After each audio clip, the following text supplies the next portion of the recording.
I've been in a lot of courtroom battles.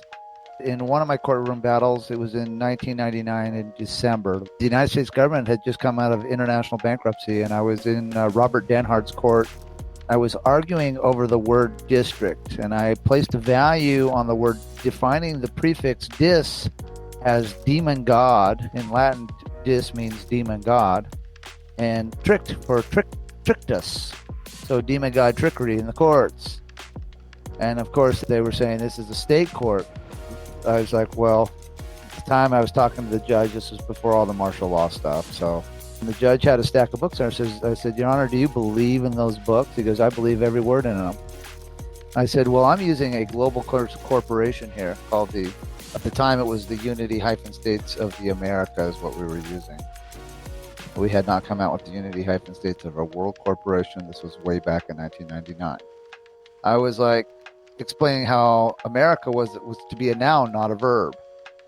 And he says, well, this is a state court. And I says, well, you have a state constitution? He says, yes. I says, well, Article 1, Section 37 of the Wyoming Constitution, according to your fiction words that don't say anything, says that the supreme law of the land is the federal constitution. I said, but the federal constitution doesn't exist because the bankruptcy just ended in November.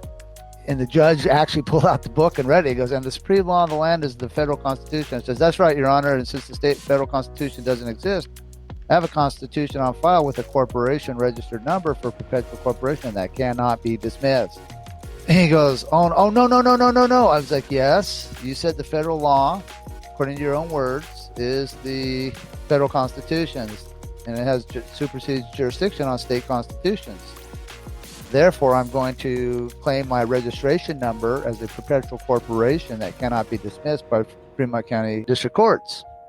Of course, and for you guys who don't know it, I'm a very censored guy. So they actually had the whole courtroom full of first and second graders because it was history day. So whenever I go to courts, they would pack, for years, they've always done this to me. They fill a room full of first and second graders because nobody knows what's going on. That way, no witnesses could come in the courtroom and see me rip apart these guys. So what I'm showing you here is that if a state clerk, like a Secretary of State's office, when you're registering your market trade ports or registering an LLC in Quantum or doing a name change in Quantum Grammar for your business entities, take the clerks into their state constitutions where it says the supreme law of the state is the federal constitution. When you do that, then you immediately take them to me in 1999 in the fake presidential election of 2000. Please keep in mind, all presidential elections since 2000 have been fake. So everything you see out there right now is just fakery, designed to sidetrack us. This is just nonsense jargon. There are no precedents. This is just freaking nonsense.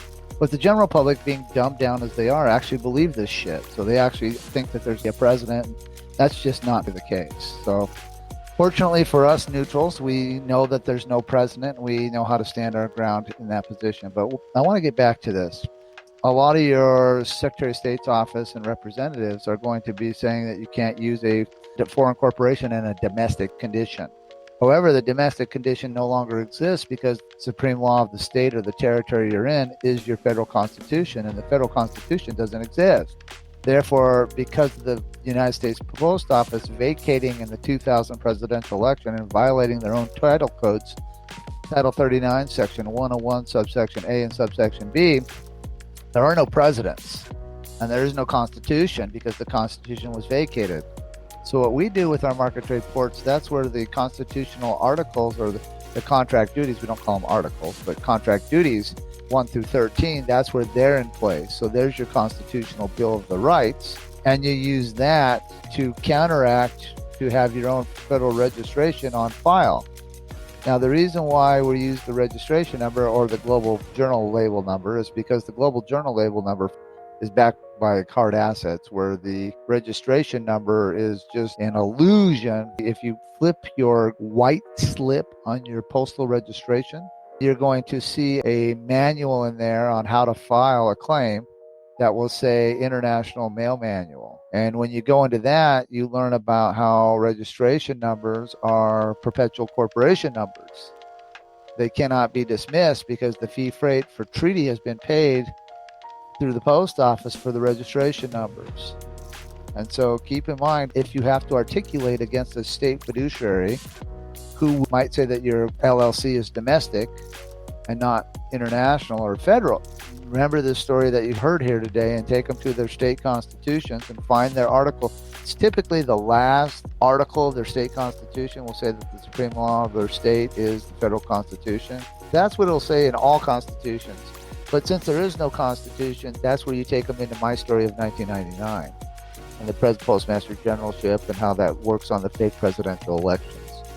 So you're going to have to be quite smooth on how you approach some of these actors. And they're going to be pretty feverish on their condition that you're in a domestic condition, but there's nothing domestic about it because it's a feudal system, and the feudal system ended, and there are no presidents, and there is no federal constitution as of the year 1999. So they know this, and if you can take them to Bill Clinton's book that he wrote in 2000, where he makes a statement in there that I'm the last U.S. president. Bill Clinton, William Clinton. Yeah, they're a bunch of corrupt bastards. I don't care for them much.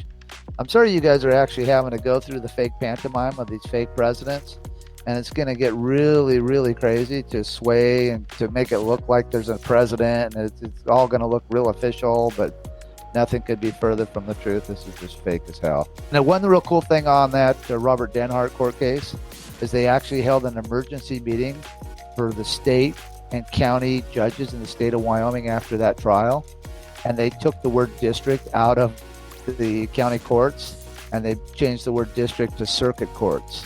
So that was my victory there. Is, I proved my point that district meant demon god of the underworld for trickery. And they actually changed and had an emergency meeting after that trial. It's pretty fascinating for me because it was really cool to see, number one, how the power of words, once you start defining these words that they use, can give you complete control over your world or your situation. So it's pretty cool. The prosecutors for the county, Fremont County, because they didn't have any knowledge, I gave them their judgeship. They took all the paperwork and learned how to be judges. And now they're all state district court judges in Wyoming. They're buddies of mine. So don't be afraid of the court system. I own it all.